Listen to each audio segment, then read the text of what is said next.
to another episode of Tabletop Crowd. I am here with another bonus episode for October to talk with a fantastic designer about his upcoming spooky game Kickstarter. The game is Our Haunt, which is a narrative RPG about an old house and the ghosts that have found family inside. So, Jammi, welcome. Thank you so much for joining me. Can you introduce yourself to our listeners and then let us know a little bit about the project? Yeah, so hello, everybody. Kristin, thank you so much for having me. My name is Jammi. I should say my full name, right? So, right. So I'm Jamila Arnajati. Wow, it feels so formal to say that. I feel like I'm back in school. So you can call me Jammi. My pronouns are he, they. And yeah, I'm a game designer. I love to make games. I love TTRPGs. I often say I feel like TTRPGs have saved my life. I absolutely love them. And I endeavor to be one of the many cheery himbos in the TTRPG space, here to support everybody. We can have a fun time and game, and yeah, just have fun making games. Basically, that's what I'm here for. Awesome. And so even though Jammi and I know each other in real life, I have not heard much about this project. So I'm so excited. So Jammi, tell us, what is Our Haunt all about? Yeah, so Our Haunt is a game where you get to play as a ghost, right, in this haunted old mansion. And it's really a game about found family. It has a lot of clear themes in terms of like emotional connection. And the idea is that these ghosts in this haunt, they don't remember much about their lives before they died. Right. And so when you create a character, you choose from a list of like fragmented memories that you still have. And it's up to you, like how much, what these memories mean, basically, when you put them together, because you can choose a number of memories. And it is based on the belonging outside belonging system, which I'll be happy to talk about later, but it's very rules light. It's the kind of game where it's easy to pick up and play, but it does take some time to really master, because there are a lot of things you can draw upon narratively through the mechanics, but they're all very simple. I have to stress it's very simple, but it's basically a game where you all take turns telling a story together about what it's like being in this haunted house. And as part of the process, you pick a room. So that's a new thing with the second edition, which I feel like I'm getting ahead of myself. We'll talk about like the first and second edition. But basically, you also choose a room that you're most comfortable in, and that is your space. So whenever the story enters that room, you take the turn being the guide for the story during that time. And so, for example, when you play the game, you can choose to be the doll, and the room that you're most comfortable in could be the attic, or it could be the basement. And yeah, and everybody gets to choose the ghost that they are, the room that they haunt in, and we just tell these stories together. And so as you play the game, you have the option later to gain a memory. So you can either remember a memory from, regain a memory from before you died, right? Or you can choose to create a new memory that's based on your time here and now with each other. So yeah, so basically that's the overall structure of Our Haunt. That is the creative playground. And it's both cozy and it's creepy, and it's up to you based on the choices you make when you're making the character and choosing the room and making the room, how cozy you want it to be and how scary you want it to be. Like, it can go really scary if you want to, but it can also stick to really cozy. I personally like it when the game is like a little bit of both, right? Where you shift back and forth. But yeah, so that's Our Haunt. Wow. Okay, that sounds really exciting. And I have a lot of questions. All good things. So let's see where to start first. I think the system. Right. So it's called the Belonging Outside Belonging System, Okay. lovingly abbreviated to BOB. But yeah, so it is lovingly abbreviated to Bob, basically. So I like to say the whole thing, belong as I belong. It's also known as the no dice, no masters system, because you don't use dice and there is no one game master, basically. So basically, Belonging Outside Belonging was developed by both Avery Alder and Benjamin Rosenbaum in Dream Askew, Dream Apart. So that was like the first finalized game that showcased the system, and it's absolutely amazing. And it's so cool how it started from Apocalypse World and then it became its own thing. The entire process is amazing. Avery has talked about it before, and I just love the story so much. And how she really redesigned a game that would be easy for people to pick up and play, that would really focus on story, that there wasn't as much pressure on who would be GMing the game.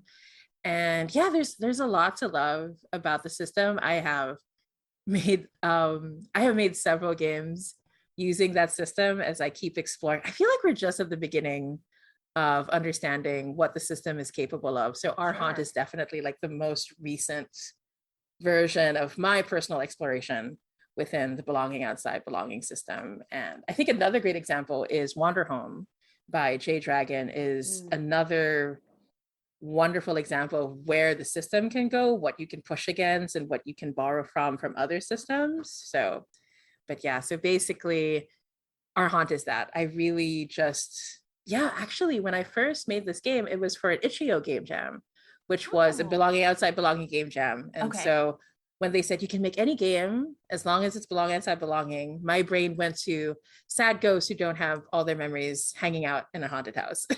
That's where my brain went. Course it did.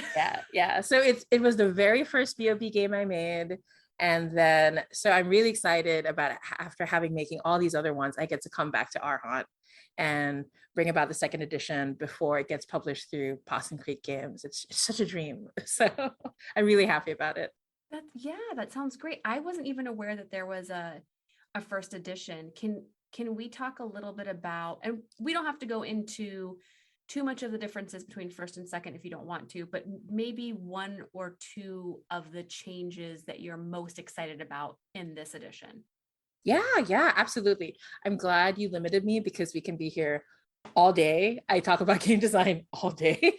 My poor partner has to put up with so much, my poor friends. Anyway, so the main things I'm excited about is I learned a lot in terms of moves. So usually in Belonging Outside Belonging, each playbook comes with a set of moves. They're not the same as Powered by the Apocalypse moves. They're very simple. So for example, the moves are broken into strong moves, neutral moves, and vulnerable moves in this game anyway.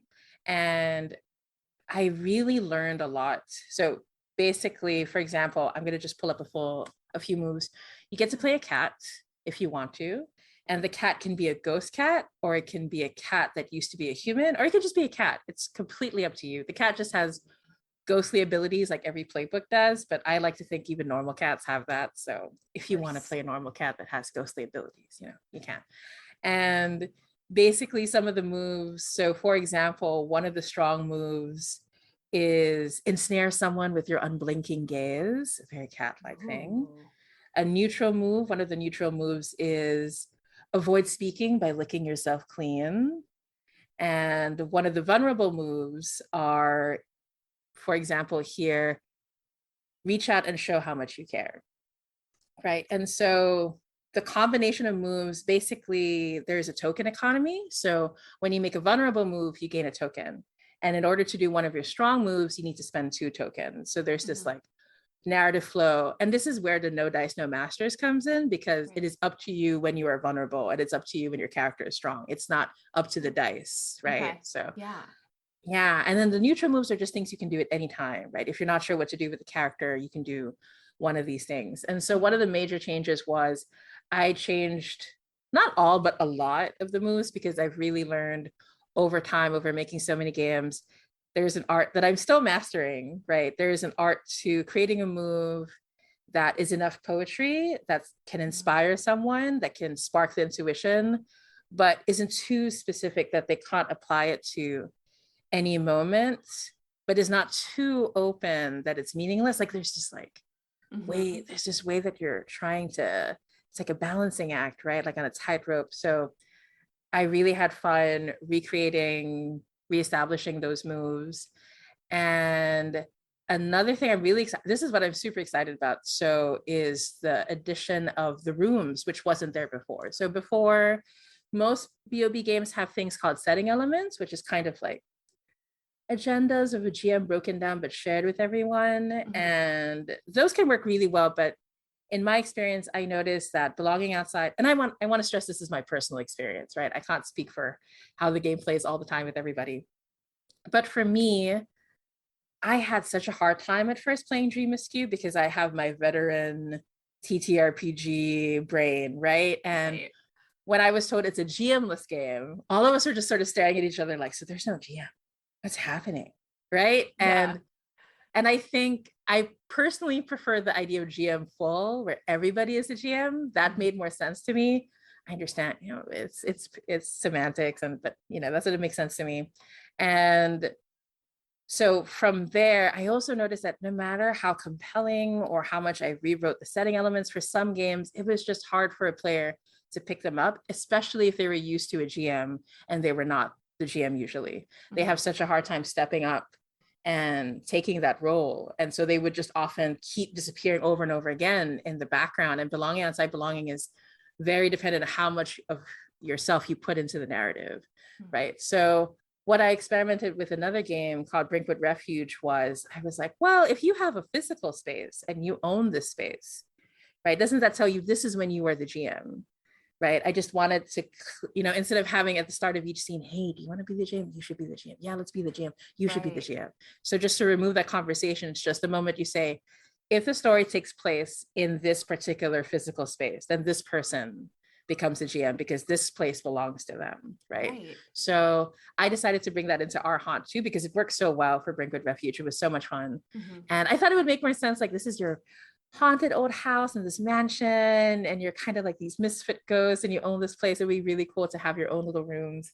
So that was super fun. And the rooms you can choose from, I had so much fun coming up with the rooms. So Oh, I there's, bet.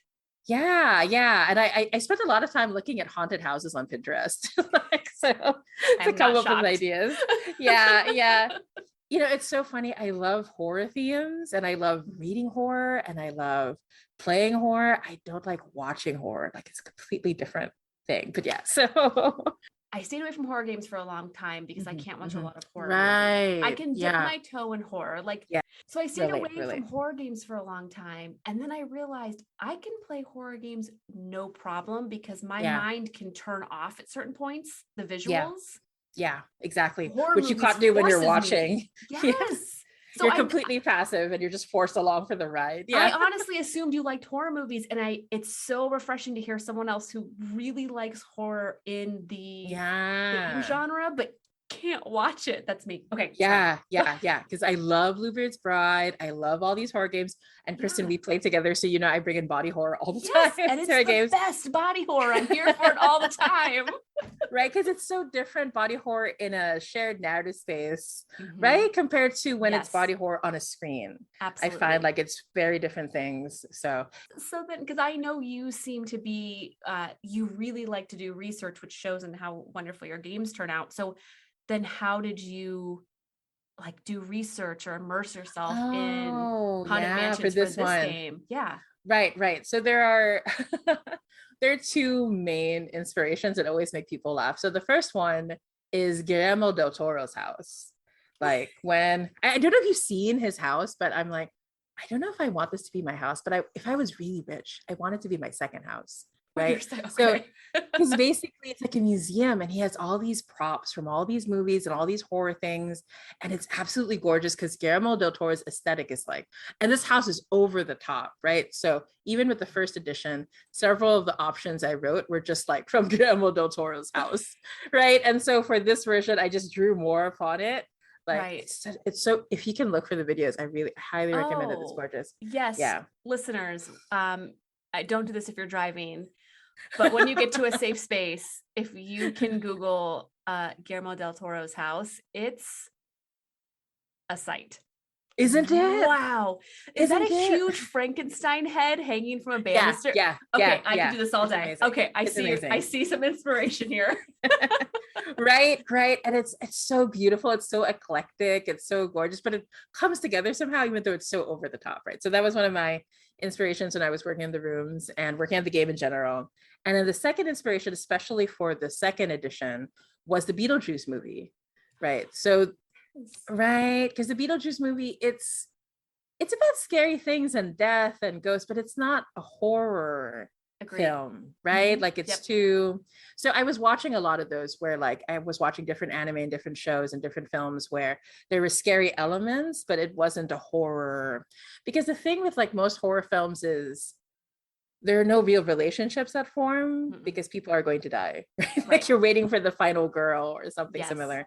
So basically, our haunt really prioritizes and focuses on close relationships. That's such an important part of the queer aspect of the game, the found family. So I really focused on watching or consuming media that was more related to those things. So what comes to mind, for example, is Death Parade, the anime, which sort of has that element. And yeah, and a few other things that really just helped me get to the core of like these families merging and connecting and becoming, right? And so Right. that's what I really drew upon. And it's something that's very natural to me too as a queer person. As much as I love my family, it's very hard to be fully seen or accepted. Mhm. My family does their best, but I'm still like an incredibly queer person, and most of them are not. So found family has meant so much to me, and that's why it shows up so often in my games. I feel like that's a really important element as a whole in the queer community. And I'm also a queer person, but I don't mean to speak for the community as a whole. I have noticed in my experience in gaming, the found family seems to be an important theme. And I love it. I love playing games where that found family or relationship building is like a key component. It's so Yeah, it just makes the yeah. storytelling so much richer and you get to bring in the emotions and I love it. Can you talk a little bit about how that found family plays a role? Like are all these characters becoming a family? Were they a family in real life? Like what does that look like, or at least as much as you can share now? Oh yeah. In terms of how much of they are a family, that's really up to the players. Like I find what they usually like to do as they uncover or they discover more memories is they start to say, oh, we were sisters and we didn't know it. Right. There tends to be that sort of, because there is an element of mystery to each playbook. And it's written out. Like, so for example, the doll playbook is you are a ghost that wakes up in the body of a doll. Right. And so one of the tips, because each playbook comes with a tip, like if you're lost, you're not sure how to role play the character or where to go in the story with the character, then one of the tips is find out how you were put into this doll body or leave that mystery behind. And so each playbook has find out blank or leave that mystery behind, right? Like the betrayed, which is like the quintessential angry, ready to, are we allowed to swear on this podcast? Yes. Okay, are we ready to fuck shit up playbook? Right? Mm-hmm. So basically like the really angry ghost, like that vengeful ghost is Right. the betrayed. And so their tip is find out who wronged you and destroy them or leave that mystery behind.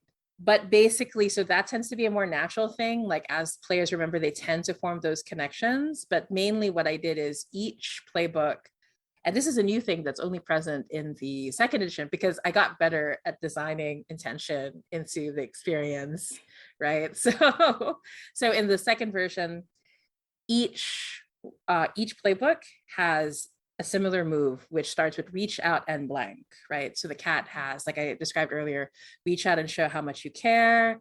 The doll has reach out and take care of another. The betrayed, who is all angry and full of resentment and full of vengeance, their vulnerable, one of their vulnerable moves is reach out and hold another's pain as your own, right? So it's not only just about their pain, it's about learning how to hold someone else's. And yeah, so each one has a move like that, reach out and blank, which is supposed to help with that connection of found family. And then the last question, the last move, which is in the form of a question that every playbook has, is exactly the same, which is ask, can you tell me about one of your memories?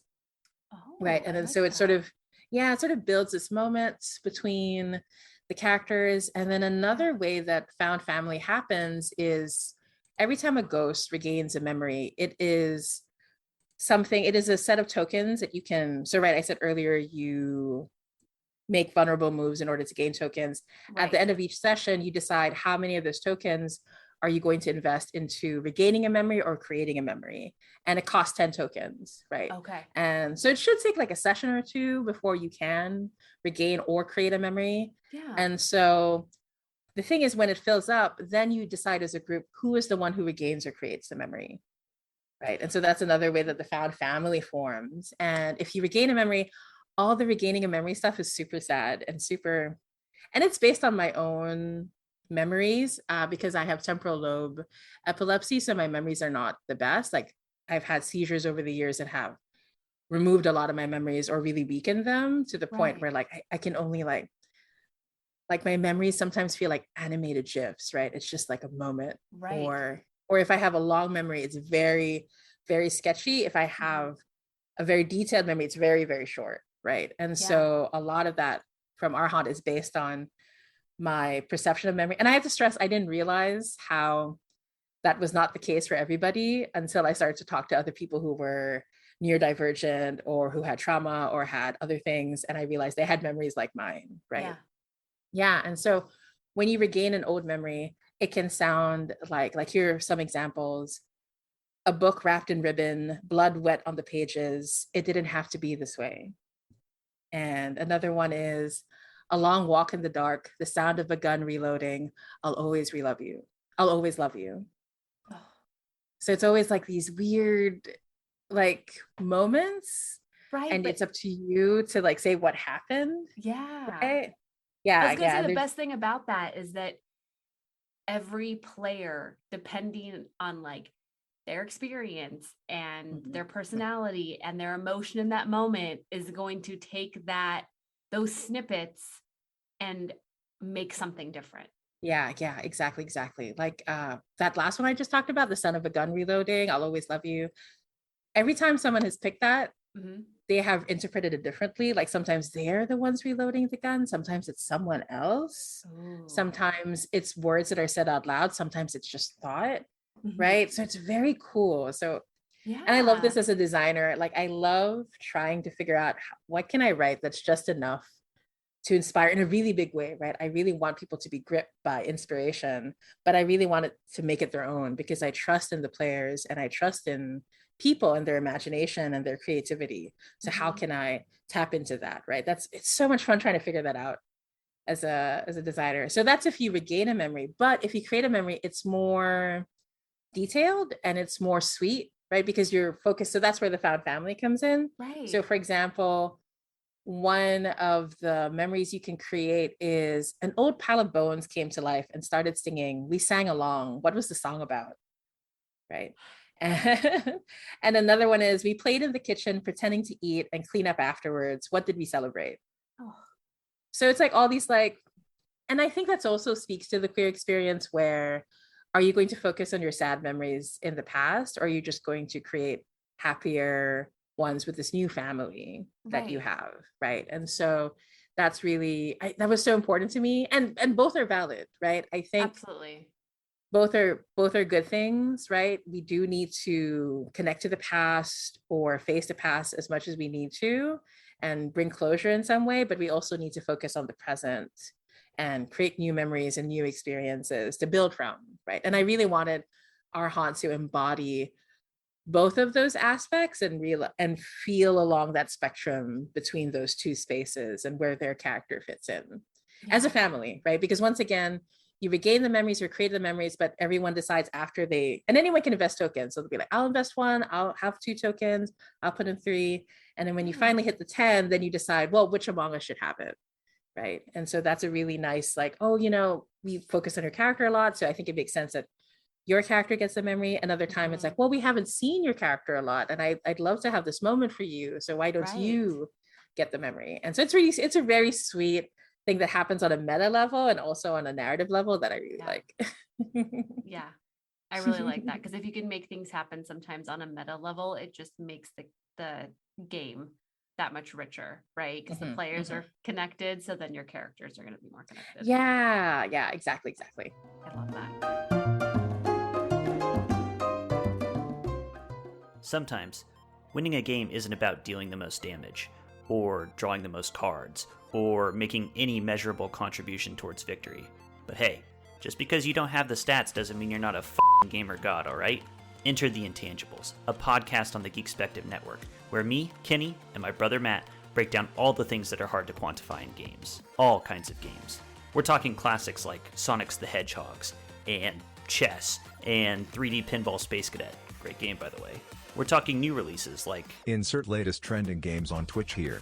Single player, co-op, competitive, card games, board games, role-playing games, play-by-mail games, the Wakes. We do deep dives into our favorite games, digging into the intangibles that make them great and the intangibles that will make you a better player, and hey, maybe even a better person. Check out the intangibles on whatever the heck platform you're listening to right now.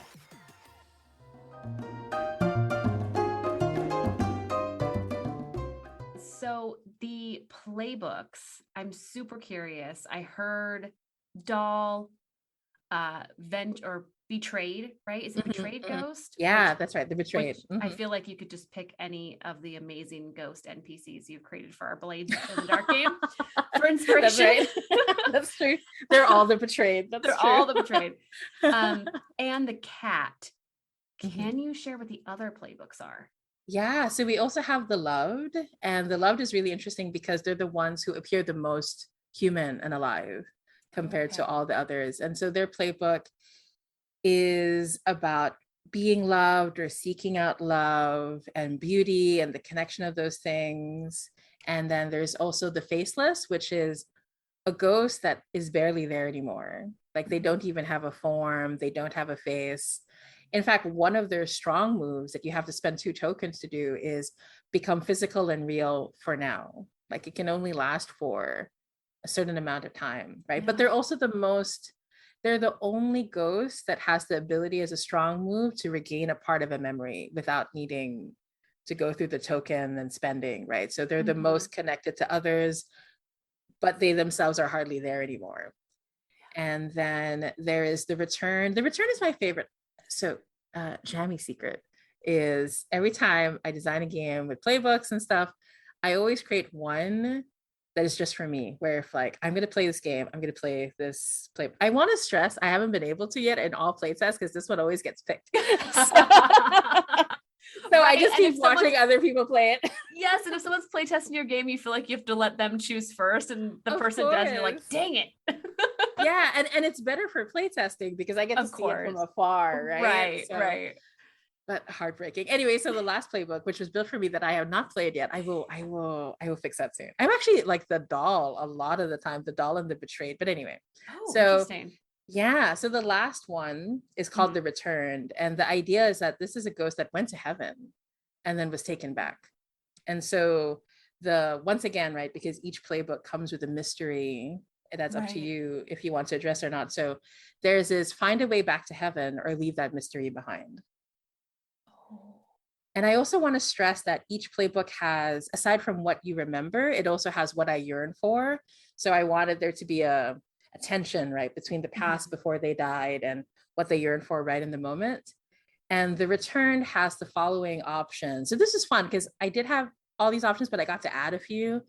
But so basically for the returned, their options for what they yearn for is to make my way back to heaven, to find out who or what brought me back, to destroy limbo and free all trapped ghosts forever, to find my stolen halo and reclaim my wings, to find a fragment of God hidden in this haunt, to find a demon and break a promise, or, and this one is my favorite, to make sure no one else gets to heaven again. So there's always like one option that's really like, boom, right? It's just this. And so every time everyone sees it and they're all just like, there's a moment of like, are they going to take it? Are they going to get that one? Are they going to take it? Right? And so each playbook has at least one of those things, but that one's my favorite because it speaks to the surprisingly vengeful nature of the return. But yeah, so basically the returned is something like of a fallen angel or fallen saint or something like that. It's up to you to figure out what that means. And yeah, it's my favorite playbook, but I think like any designer, like all these playbooks are a reflection of myself. Like when I designed this game, I didn't realize at the time that I was non-binary. Like I thought I was cis. Okay. And so, but looking back at the doll now and seeing all these themes of dysphoria, gender dysphoria and not feeling comfortable in the body. And I only realized it because all my trans friends would point it out when they looked at the doll or played the doll. Yeah. And I was like, really? So one of those cool things, right? You put so much of yourself in the game that you don't see it, and it takes someone else to see it to mirror it back to you. So, but yeah, but The Returned is my favorite. Oh, I love it. That you're right. That last move. I mean, all the playbooks sound good. I kind of listed them out in my head of how I want to play them, but I really like that there's at least one move where you're like, whoa, like stop everyone from going. That is such a like a nuclear option, right? Yes, and it makes you like stop and catch your breath and think. And it's so cool that one move, one thing you wrote makes people like stop for a second and be like, oh, I have to process this. Right. Yeah. And then once people choose that option, which some people have, it gets really interesting how they push towards that option, like what they think it means, like blocking off heaven forever. It's really, it's super fun. And then, of course, like any game, you can change your mind. I haven't come across someone changing their mind though, but at the start of every session, I say, if you want to change anything about your character, like what they yearn for, what they're, that's totally doable. But people the ones who've chosen that have held on up to the bitter end. It's been very interesting. So some games have ended really dramatically when a return chooses that option. Yeah. Oh, I bet. Yeah. I want to ask you just a couple of basic questions about the game. One being, how many players is it for? What's the range? Ooh. Yeah, so you can play as few as 2 players, right? So it'll become super intimate and it's always just the 2 of you. Though I do want to stress that you also, when you create a playbook, you create all these other supporting characters. And so at the start of every scene, because the flow of play is at the start of every scene, you decide who's in the scene, who are the main characters, who are the supporting characters. So you can always set aside your own main character and then become a supporting character for someone else. Like, for example, The Returned, one of their possible bonds, that's what they're called, the supporting characters, is a silent angel who lives in the attic, right? And so someone can decide, okay, I'll play the angel in the scene for you, right? And so it can be as few as 2. I find that once you hit 6, it can be a little unwieldy because there's so many characters, there's so many supporting characters. That being said, if this is like a long-term game that you're playing that you just play every so often, right? And BOB is very good for that, when you just feel like jumping in, because you don't need a game master, you don't need to plan anything ahead of time. So it's very easy to just pull out, like if a game falls through, and then you can play one of this game instead, right? Yeah, that applies to a lot of belong and anti-belong games, which is why another thing I love about the system. How long? And I know that you've mentioned like playing several sessions or not. So is this a game that could be a one shot and a campaign, or do you feel like it plays better as in multiple sessions versus one? Ooh, yeah, that's a good question. I think, do you remember like back in the 90s when the anime OAV was super popular? Yes. And basically it was just an advertisement to get the manga, right? But I like how a lot of those OAVs, they would introduce like a really explosive beginning or like in the middle of the story, right? And so it would touch on all these ideas, but it wouldn't go through all of them in the OAV, because an OAV is only about 2 to 4 episodes usually, right? Yeah. So I feel a one shot of Our Haunt is the same, where it's because it's very easy to create characters. You can create characters in about 30 minutes. And if you do it before you meet up and just leave the relationship question that connects you to other players for last, when you show up even faster, right? Okay. So it only takes about 30 minutes to make a character and your room. And then you get to play. So usually at the start of the session, you decide, what do we want to focus on the session? At the start of the scene, you sort of map it out a little bit, and then you play it out. So one session can be really satisfying in that anime OAV kind of way, because you get to see all the characters, you get to see some cool things happen, but there's a lot of like, oh, and then what happens next? It can be nice because there are a lot of times I watched an anime OAV and I still enjoyed it, even though there was a lot of questions left unanswered, Right. floating in the air. And yeah, but that being said, it really does welcome like long-term play. It feels very comforting to keep coming back to this house Right. Yes. and seeing how it shifts, like seeing the memories as they grow. So I am proud of our haunt in that both forms of play are valid and very, very fruitful, right? I have a lot of other games that work best as just a one shot or work best as just a long-term game, but our haunt, and once again, I have to stress, this is the power of the belonging outside belonging system, though there is a lot of design muscle required to like create those pick lists of those options where both will shine, right? So when I was designing it, I'd be like, I want this to be able to be something that people can do within a one shot, but then I also want to create another option where it's more open to long-term play, where it will take like several episodes in a TV show, basically. I'm curious because I know based on things you've said during this chat, and then also just knowing you as a designer, I know that emotion is really important. It appears that emotion is really important to you in gaming. And as someone who really is drawn to games that invoke emotions and players who want to play emotionally or explore that at some point, I'm curious what type of experience or emotions you're hoping folks will have. I think first, when I design games, when I invite emotion in the games, I have to also write from a very emotional and vulnerable and open space, right? I feel that the players can only get as emotional as I will be, right? So, like, no joke, I have like teared up or cried while designing my games. Yeah. Like, I can point out to specific things in games. And so, yeah, in our haunt, that is also true. Actually, when I think about it, the playbook that made me cry the most while I was designing it was probably the faceless. I felt the most for the faceless. This poor, yeah. And so basically what I want or hope for, what I hope for when people play my game is they will feel what I was feeling when I made the game and I created the game. And I'm so happy to say that I have heard people, because our haunt has been around for a while. I released it some time back, more, I think it's close to 2 years ago at this point. And so I've been really lucky to hear people, even with just the first edition, when I was just a baby designer, still feeling things out. And, it was my first time at VOB.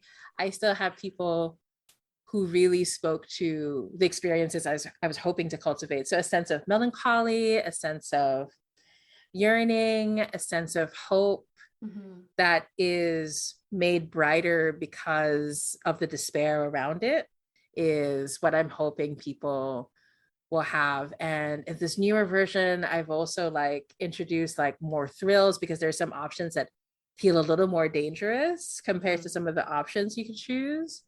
And for example, each room has something that can happen once every session. The room can blank, right? And so just to read through one of them, let's see, I'm going to talk about the garden. The garden is one of it turned out way more creepier than I thought a garden would be. So that was, every time we play tested in the garden, people are like, what is happening? So in a good way, I hope in a good way. So each room has the same first move, which is offer proof of the life. I'm sorry, this is once per session. So each room has the same once per session option, the first one anyway, out of 3. And the first one always is offer proof of the life we once lived. Describe an object tied to the past of one of us when we were alive. Ask one of the others, how is this object related to your past too? If they answer, they receive a token. So we go back to that found family and connection, right? And this is true for every room. So you can always find something that's connected to your past. And then the second one is something that's very unique to the room that can only happen in that room. So for the garden, it is Show us the parting soil as bleached bones come through. Describe how something or someone unearths themselves. Ask someone, what will the bones wear as flesh instead? If they answer, they receive a token. And then the third one, and this is usually when the thrilling, dangerous part comes in, is there's always like a kind of group or entity that will show up, right? Specifically only in this place. So in the garden, describe how the living come, demanding their due.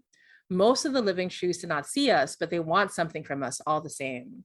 Ask someone who loses a precious object to the living. How does the loss change our haunt? If they answer, they gain a token, right? And so that's already kind of dangerous, but then depending on the room, like the basement is way more dangerous, understandably. We know bad things happen in the basement. So just for example, of that same last option, it's describe how the thing in the walls comes, demanding its due. It is ancient, it is hungry, it is full of pain and anger. Ask someone who feeds the thing in the wall with their emotions or memories. What happens next? If they answer, they gain a token. Wow. Yeah. So basically, but also because we played together, Kristin, I think you recognize my GMing style where I ask my hard GMing questions, but it's just designed into the game. Yes. Yeah. So that's also another thing another place where I come from is that I design games based on how I run games or play games, right? And very reflective of my experience and how I enjoy games. So, yes. So before we jump in to details, whatever you can share, of course, on the Kickstarter campaign, I did hear that Possum Creek Games is going to be publishing Our Haunt. Can you talk a little bit about that? Yeah, so I'm so lucky to be working with Possum Creek Games. So Possum Creek Games, they make absolutely phenomenal games. Absolutely love them. So Possum Creek Games is J Dragon, no pronouns, and Ruby Lavin, she, her pronouns. And so J Dragon for Our Haunt is the project manager, and Ruby Lavin is the art director. So the two of them, they approached me first and asked if I wanted to work with them, which I thought was wild. So, and it was Jay who picked out Our Haunt because Jay and I have loved each other's games for a long time. I'm very, very, very, very lucky to call Jay a friend. But I was also too shy to ask to work with Jay. Sure. You know, I was like, yeah, you're too cool for me. So, but I'm just over here watching you shine. Right. But yeah, so it was Jay who brought up Our Haunt, and that felt really special to me because I love all my games, but Our Haunt was so special to me, and I really wanted an excuse to come back to it. Right. And so Jay talking about publishing Our Haunt, and I got really excited, and I was like, I could work on a second edition. I can update this game with all the stuff that I've learned so far. And so that's been really awesome. So, and it was actually Jay because Jay has this like superpower, right? Where when Jay reads through a game, Jay can just completely understand the most important themes and aspects of the game, even without playing it. I don't have that ability. I need to play a game to like really fully understand and have an opinion of the game or understand how it flows. But with Jay, most of the time, Jay doesn't need to do that. It's just like, just this brain. Yeah. So, I mean, those sounds make sense, right? So completely. Absolutely. So when Jay was looking at the game, Jay was like, I know in your original version of the PDF, like the art, the photos you picked out were very scary, very evocative. But when I read this game, I really get the sense of found family and queer relationships and connections. Do you want to have art that reflects that more? And Jay showed me two different styles, right? Jay and Ruby went over the artists together, and they brought a list of artists to me, like a really long list, I want to say. Not too long, just enjoyably long. And Jay was like, okay, so this is what Ruby and I think in terms of he wants to stick to the creepy side, and this is if he wanted to be a little more found family. And so I was like, you know what, Jay, you're absolutely right. I really was going for found family, but at the time I could only go to unsplash.com and get what free photos kind of worked with the game, and that's it, right? This is the humble itch.io indie life, right? And so I only started being able to buy art and commission art for my games this year, right? So it's very new. Yeah, it's very new to me. It's exciting. And so, yeah, it's super, because like, I'm going to resist talking about it for too long, but basically I feel like art does so much to bring to a game, right? They bring so much to a game. I feel like artists are like one of the many unsung heroes Yes. in the game space, right? And so basically we went over artists, and my first pick actually was Habil Firdas, who is he, him pronouns, and he's from Malaysia. And he has this beautiful, like, his art is kind of like, it feels like a storybook, kind of like there's a way that it feels very liminal that was very interesting and very sweet and very cozy, but there was still like a bit of an edge to it, very hard to describe, right? But when Jay and Ruby handled this entirely, like they just send me the pictures. Yeah. And I just really want to say how much I trust Jay, because once again, Jay and Ruby, they have such amazing insight into what a game is trying to be. Yeah. And I think this shows in all their games, right? Like Wander Home really understood that, right? That connection between art and game. And so to have our home, you know, get somewhat similar treatment is amazing. And so basically the art, like Habil has just done such an amazing job. Like the watercolors are so haunting and the characters are so beautiful. And I got to see his process, like as he was finalizing the art. Like The Betrayed is one of my favorite art pieces that Habil did, because like it's the Betrayed is so cute, right? And so pretty and so lovely to look at. But they also have like a knife sticking out of their chest. And they also have this plastic bag that's wrapped around their head because their body was, you know, like it creates this like, yes. And I have to stress, because I'm from the Philippines, right? And that is a very Asian thing that happens like in places like Malaysia, Singapore, not so much here in the Philippines, but in Malaysia, Singapore, when someone is murdered, they're usually like wrapped up in a plastic bag and like thrown aside, right? And so to see that, but to see the sweet smiling face, like it just it really brought so much to The Betrayed, like such nuance that I couldn't have done just with words, right? So the art is absolutely gorgeous.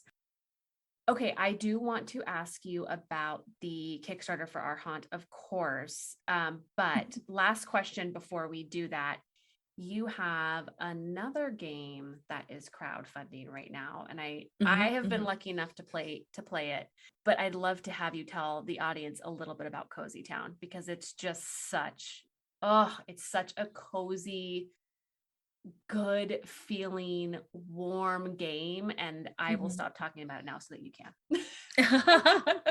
Yeah, oh my gosh, the Cozy Town is also one of my earlier games, and it's also based on a game that Avery Alder has written. So that's another interesting. It's based on A Quiet Year, which is one of the saddest games. And I thought to myself, what if I made it really, really cozy instead? And so Cozy Town was also an Itch.io game jam game. So the challenge of the game jam was to create a cozy game, because there was a discussion of what coziness means and why games are always about violence and high stakes. And a lot of my games, once again, are Blade's game, you know. I naturally gravitate towards that as well, like violence and high stakes. So this was a huge, huge challenge for me as a designer to make a completely cozy game instead. And I'm so glad, because itch funding is really exciting. It is something that's happening purely on Itch.io as a alternative to Kickstarter, because and this is the thing I have to stress, I normally don't have access to Kickstarter because I'm from the Philippines. And so there are actually very few countries that have direct access to Kickstarter. And so Itch.io is a really good opportunity. Like, it was a way for me to be able to commission art and also commission other writers such as yourself, right? So the folks at They're a Super Geek. I know that the magic of indie TTRPGs is that you can have amazing games that are only made by one person, and that's really great. But I really love collaborating with people. And I think a lot of the best indie games also come from collaboration. And so the itch funding helps that. And so I'm so happy to say that we're doing really well. I have because we blew through our initial humble goal like within 24 hours. So then so after talking to other people for Itch.io stretch goals, the highest goal is set at $2,500, which is for an audiobook version by Aaron Katana Saez, he, him pronouns. And he is a voice actor and co-creator of the All My Fantasy Children podcast and part of the Skyjack's Courier's Call Actual Play podcast. Aaron is absolutely amazing. And yeah, if we hit $2,500, we can record an audiobook version, which felt so perfect for Cozy Town. I forgot to say what Cozy Town is actually about. So it's about creating this cozy town and playing out the whole year, going through all the seasons. And it's really just this wonderful, sweet time of like saying you choose what happens in the town, what events you're preparing towards. You draw cards to see, to build upon prompts that you're given to say what happens in the town. Everything just focuses on this lovely, cozy experience. And it just felt like it made so much sense to have an audiobook version, because then you could have, you know, you could just play the prompts and then you can listen to it. It'd be so like, it has a storybook kind of vibe. And Cozy Town is a game that's very popular with families, really popular with children, which I'm so happy about. I feel like designing for children is a whole skill unto itself. Yes. And so I'm just amazed that Cozy Town has been so popular. I'm really glad that I had this opportunity to itch fund. And we are so close. We're like currently, as of this recording, at $2,355. Blows my mind. So we're so close to 2,500. Yes. And yeah, so if you want to check out Cozy Town, we have some actual plays where you can see Kristin and I play together, which is really awesome. Yeah, it's true. Yeah. We had an amazing game with cats and pigs, and oh my gosh, and Mariam, they had like the most amazing puns, and Jeremy had all these amazing characters. They were so awesome. Yeah, it's a great game. So it's a great actual play. Definitely should check it out. And I'd love it if you could check out Cozy Town and consider. And even if you just want to you want to pick up one of the free community copies, because every time someone buys a copy of Cozy Town, they get a free community copy. That's lovely.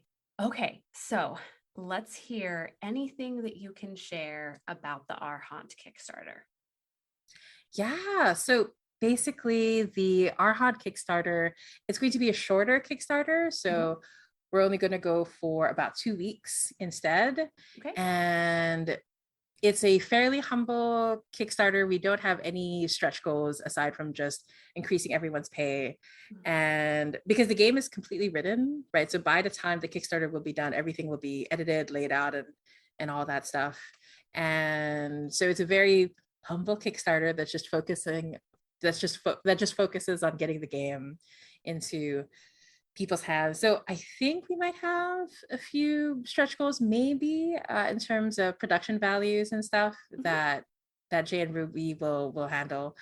And we're also going to be able to work with Dominic Dickey, he, they pronouns, and he'll be the editor for Our Haunt. And aside from that, we have some really cool reward tiers. I'm very happy that we have a low income level tier, so you can get the PDF cheaper, right? If this is intended for low income and or marginalized members of the RPG community. That's always so important to me, to always have a low income level tier, because as someone from the Philippines, you know, I can absolutely relate to needing that tier.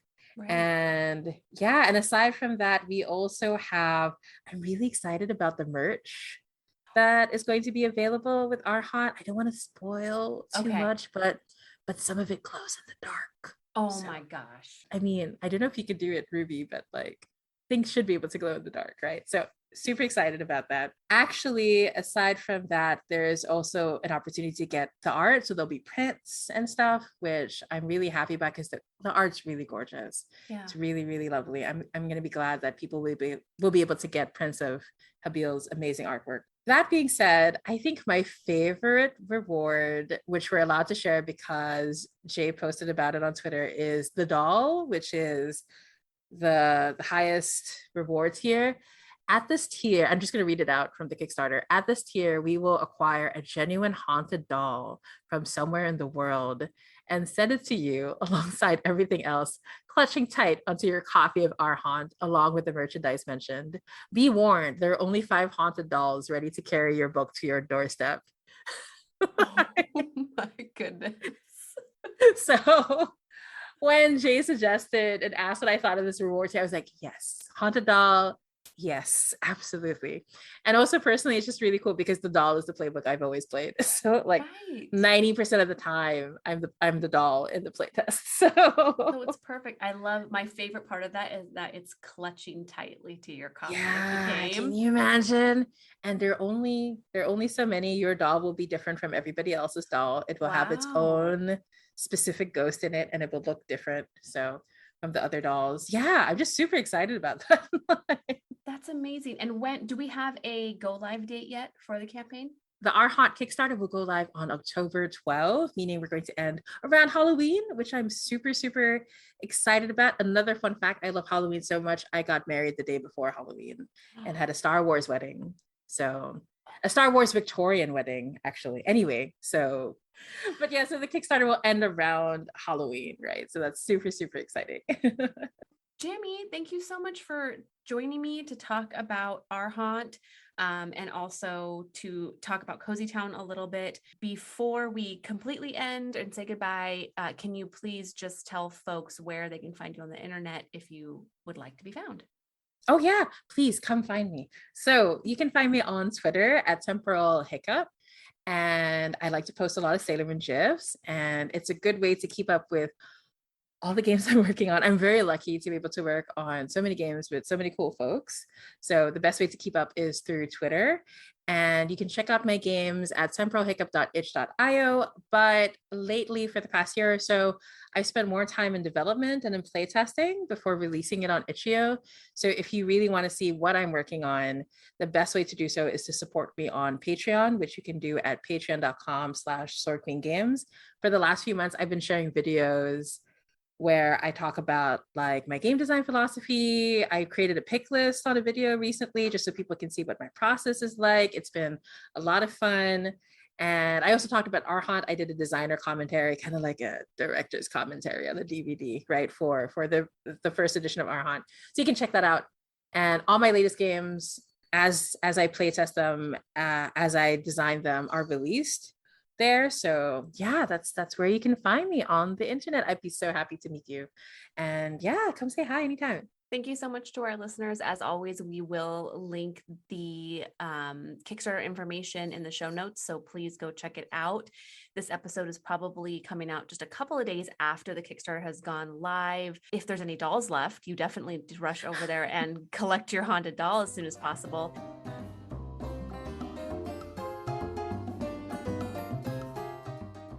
Hello, it's the Amber at the end of the episode. Thank you so much for listening, and I hope you enjoyed the show. This is the segment now where I say thank you, Kristin, who you can find on Twitter at Kristin is no Jedi. She has been helping me out with so many Tabletop Babble, Tabletop Crowd episodes.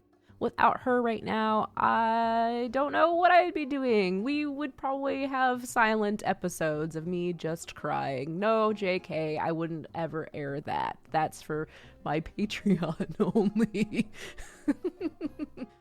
So speaking of Patreons, Geekspective has one. If you want to support the network, which I co-own, it would be very, very helpful if you would become a patron. We've got some cool things over there, like my GM prep for Shapeshift and other outtakes and other show stuff. And yeah, you get some sweet end of the year merch depending on what tier you subscribe to. I also just want to say go to geekspective.com to check out all the other shows on the network. There's a lot of great stuff going on right now. My stuff, unfortunately, has kind of come to a halt, but I am working on that. I'm trying to get the energy. It's going to come back, I promise. All right, cool. Thank you, Kristin. You probably will never, ever hear the end of this, but you guys should all tell Kristin if you listen to this episode. Thank you. Just shower Kristin with love. That's at Kristin at No Jedi. Okay, bye. See you next time. Bye. Bye.